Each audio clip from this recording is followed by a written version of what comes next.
On en vient à votre livre, Marc Lazare. C'est un livre à la fois d'historien, qui se plonge vraiment dans voilà, les racines du populisme, mais c'est aussi un livre d'actualité, parce que vous allez jusqu'à nos responsables politiques essayer d'analyser leur vocabulaire, leur rhétorique, leurs références, leur idéologie. Et ça englobe beaucoup de monde, parce qu'il n'y a pas qu'un populisme de droite, il y a un populisme de gauche, il y a même un populisme du centre. D'abord, la notion de populisme. Et c'est très intéressant parce que c'est une analyse sans aucun mépris, aucun pour les électeurs de ces partis qui s'autoproclament populistes. Vous essayez de comprendre. Vous dites, le populisme, c'est un mot valise, c'est un mot fourre-tout, c'est un mot tellement plastique que beaucoup de chercheurs ont renoncé à l'utiliser. C'est un mot stigmate, positif ou négatif. Certains populistes disent « je suis populiste et je suis fier de l'être ». Quels sont les invariants, la définition du populisme au terme de cette enquête historique? Alors d'abord, c'est vrai qu'on en parle depuis pas mal de temps et qu'il y a une inflation de production sur cette question. Moi, j'ai un système d'alerte sur une plateforme. Je reçois 5 ou 6 annonces par jour de nouveaux articles scientifiques, et notamment en sciences politiques en anglais, pour vous donner une idée. Alors, quand on essaye de faire le tri là-dedans, je crois qu'il y a 3 grands éléments de définition qu'ensuite il faut adapter au cas par cas. Et c'est ça la tentative que je fais, c'est-à-dire de combiner de la sociologie politique et de l'histoire. Alors, quels sont ces 3 points qui définissent le populisme? Il y en a un premier qui consiste à dire que c'est une forme d'idéologie.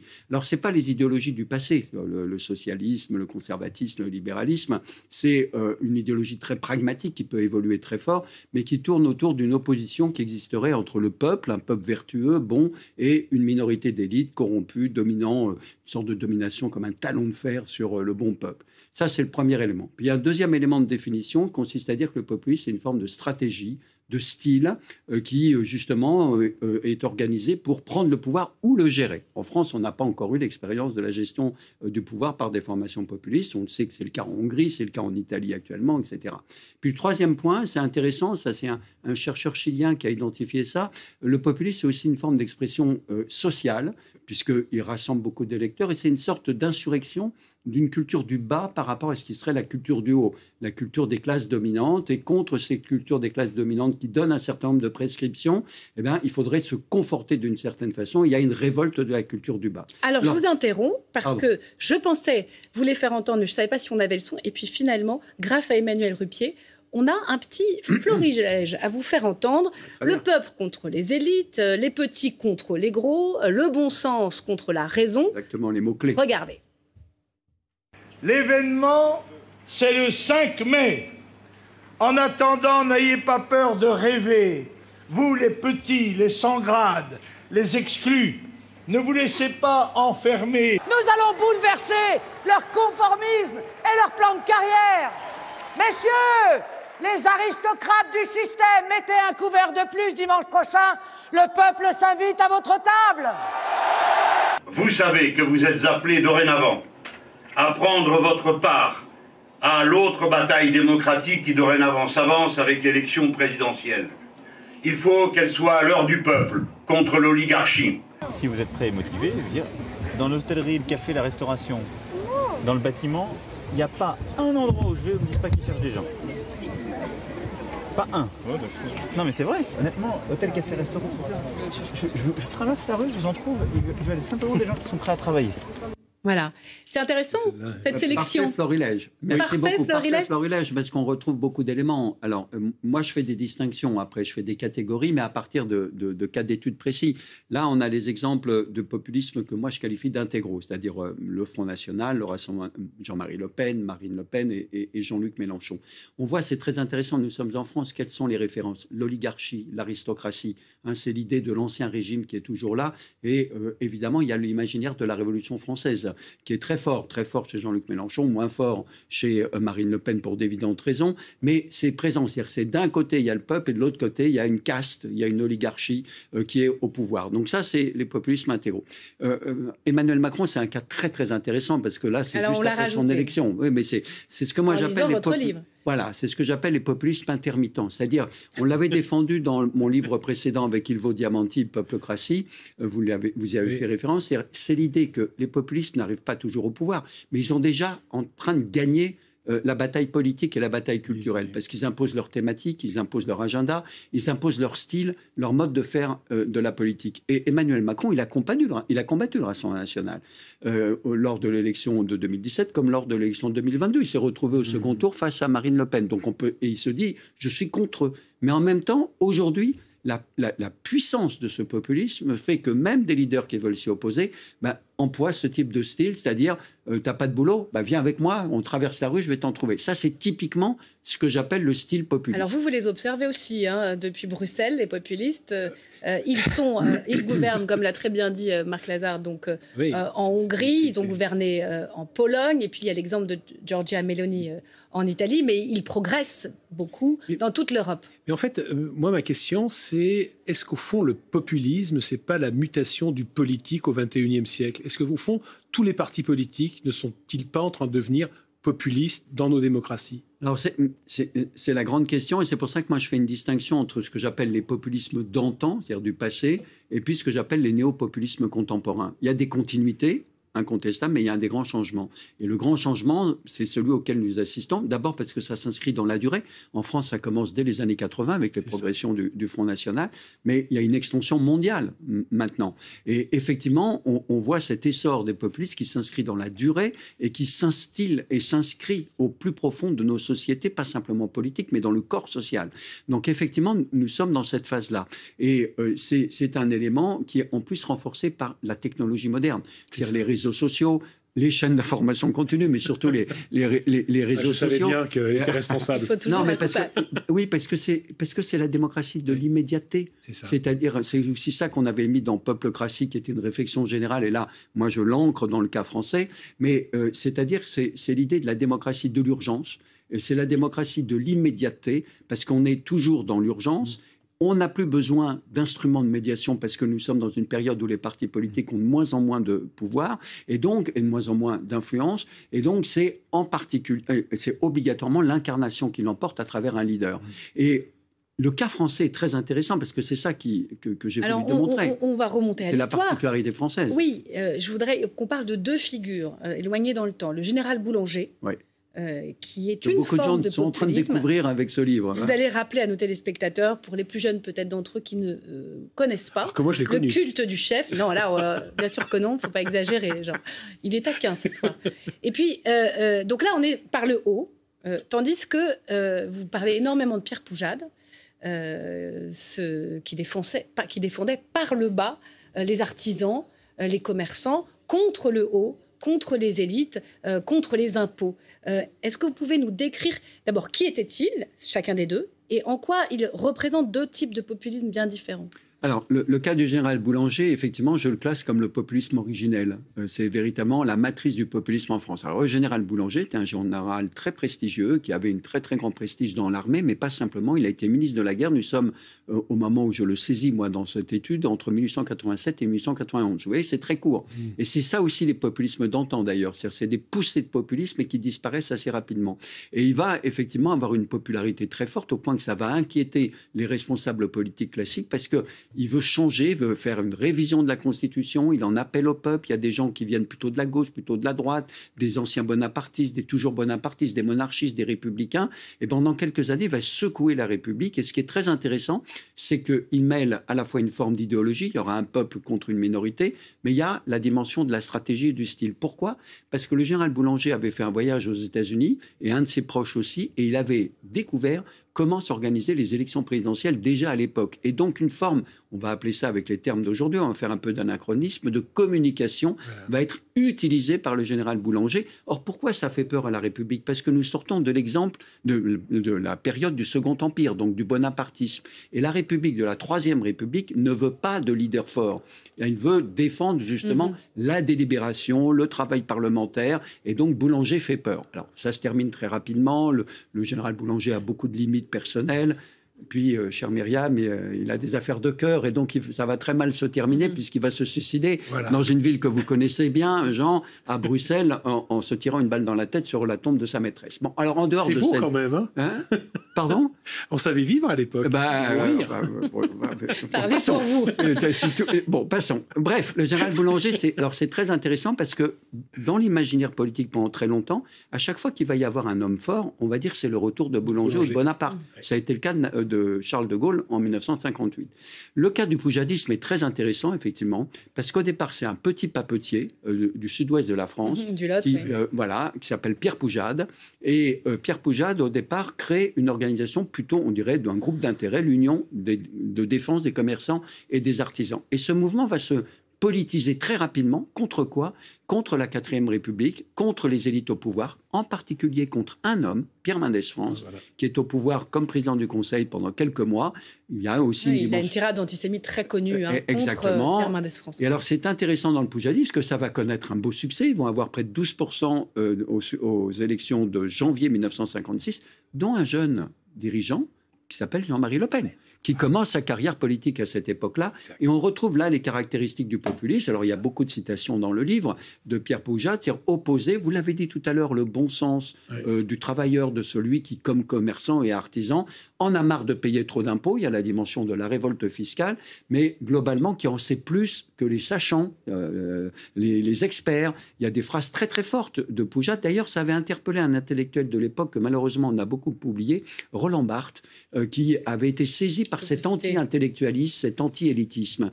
Et là encore, ça va disparaître. Et pourquoi ça va disparaître? Parce que c'est De Gaulle qui revient au pouvoir en 1958, qui absorbe. Exactement. Vous avez un chapitre consacré au général de Gaulle, qui n'est pas populiste selon vous. Je conclus qu'il n'est pas populiste. Mais il y a quand même une enquête. Voilà. Alors, expliquez-nous. Parce que le général de Gaulle, on retrouve... Alors, c'est là où je crois qu'il faut faire comprendre que le populisme, il faut sortir des généralités. Et notamment ce que vous avez dit au départ, c'est-à-dire ces accusations un peu stigmatisantes ou assumées ou revendiquées par les responsables politiques, et parfois les facilités. Vous, les journalistes, que c'est pas du tout, en plus je serais mal placé pour le dire, non, mais parce que, évidemment, il faut faire un article. Alors, vous allez dire populiste parce que ça va aller vite, je le comprends très bien. Mais nous, quand on essaye les historiens, les sociologues, quand on essaye de faire un travail, on essaye d'un peu plus dans la nuance. Donc, on peut dire qu'il y a une petite propension au populisme chez De Gaulle, qui en appelle au peuple, au rassemblement du peuple français, lorsqu'il le lance sous la 4e République. Il démissionne en janvier 1946 du gouvernement de la République et il va se lancer dans une aventure, lui qui n'aimait pas les partis, mais qui veut essayer de rassembler les peuples. Il y a aussi une critique chez le général de Gaulle, très longtemps, des élites. C'est lui qui dit au lendemain de la Seconde Guerre mondiale, quand il reçoit le représentant des patrons, je ne vous ai pas beaucoup vu à Londres, messieurs. Donc il y a cette critique. Il y a une héroïsation du peuple. Il y a une héroïsation du peuple. Il est galvanisé en permanence dans les discours, la souveraineté populaire. Et pourtant, c'est le général de Gaulle qui va créer le Conseil constitutionnel et donc accepter d'auto-limiter son pouvoir en tant que représentant élu de la nation. Merci de votre lecture très attentive sur ce chapitre. Je voudrais comprendre, c'est qui le peuple? Parce que ce mot, alors là, s'il y a un mot commun à tous les populistes, quels qu'ils soient en Europe et quel que soit le bord politique, c'est le peuple. Mais le peuple, ça n'existe pas. C'est qui le peuple? D'abord, établissons une première distinction. Évidemment, tous les responsables politiques, notamment en période électorale, on appelle au peuple, c'est normal, et ce n'est pas un critère de populisme. Quel est le critère de populisme? C'est d'opposer de manière systématique un peuple bon et vertueux à des élites. Donc attention, et c'est normal, tous les responsables politiques vont dire qu'il faut voter pour moi. Et étant donné le système politique qu'on a en France, quand un président est élu, il dit je ne suis plus le candidat de telle ou telle sensibilité, je suis le président de tous les Français, de l'ensemble du peuple français. Quand en plus la France est menacée, on vient de commémorer évidemment les attentats épouvantables d'il y a 10 ans, là on fait appel au peuple et en aucun cas on fait du populisme dans ces cas-là. Alors votre question est excellente parce que c'est toujours un peu une fiction. Alors c'est une fiction et dans les populistes on va prendre les cas les plus récents parce que ça évolue dans le temps. Il y a plusieurs catégories de populisme. Ce qui réunit par exemple la France insoumise et le Rassemblement national, c'est un point commun, c'est qu'ils veulent s'adresser aux gens. Voilà. Et même, par exemple, Mélenchon en 2017, voilà, il avait ces fameuses... Et vous, les gens. Et vous, les gens. Vous vous souvenez, en 2017, il faisait ces conversations qui commençaient « Bonsoir, comment allez-vous, les gens ?» alors les gens ce soir, on va... Voilà. Donc ça, c'est appelé, j'allais dire, au sens, mais je le dis sans aucune nuance péjorative ou, j'allais dire, méprisante, au sens primaire, mais que nous avons chacun, nous-mêmes, hein, par rapport à la politique. Il n'y a qu'à faire ça, c'est facile à régler comme problème. Et puis, il y a l'autre dimension plus politique du peuple. Moi, je fais une distinction en utilisant deux termes latins, non pas par pédanterie, mais pour me faire comprendre, entre plebs et populus. Alors, là, il y a des différences. Parce que le Rassemblement national, quand il parle du peuple, c'est un peuple bien précis. C'est la grande tradition d'extrême droite française, c'est la France aux Français. C'est les Français de souche, comme disent les membres du parti de Front National, le disent un peu moins au Rassemblement national, mais quand on lit leur projet de réforme constitutionnelle, il y a bien cette idée qu'il y a une prééminence des Français nés français, de parents français. Tous les autres sont suspects, pour ne pas dire éventuellement à mettre de côté. Ça, c'est la grande tradition d'extrême droite. Le peuple chez Jean-Luc Mélenchon, alors ça m'a fasciné quand j'ai travaillé là-dessus, parce que bien sûr, c'est les gens, mais en permanence, Jean-Luc Mélenchon évolue. Et Jean-Luc Mélenchon évolue en faisant... Il y a un tournant, hein, vous en l'expliquez 2014, bien. Il y a 2014. 2014 puis 2019. Il a ce livre « Qu'ils s'en aillent tous ». Ouais, alors, il y a « Qu'ils s'en aillent tous ». On va prendre le balai. Le balai est l'instrument favori des populistes. C'est avant la tronçonneuse de Milei. Donc, le balai chez Boulanger, le balai chez Poujade. Le coup de balai. Le coup de balai va nettoyer les écuries de Géas. Ça, c'est un élément tout à fait important. Mais chez Jean-Luc Mélenchon, il est nourri de sciences sociales. Il lit énormément de sociologie. Il n'arrête pas de réfléchir et il dit mais il n'y a plus de classe ouvrière comme avant. Il n'y a plus de grande classe sociale. Il y a une multitude de catégories populaires. Et donc, il faut s'adresser à ce peuple qui est un peuple métissé. C'est un peuple, aujourd'hui, il dit créolisé. C'est un peuple de racisés. C'est le peuple des ubérisés. C'est le peuple des précaires. C'est le peuple des banlieues. C'est le peuple de confession musulmane. C'est l'ensemble de ces populations. Et vous, les journalistes, vous l'avez saisi dans une manifestation où il disait à une militante de la France Insoumise, il faut arrêter de perdre son temps avec...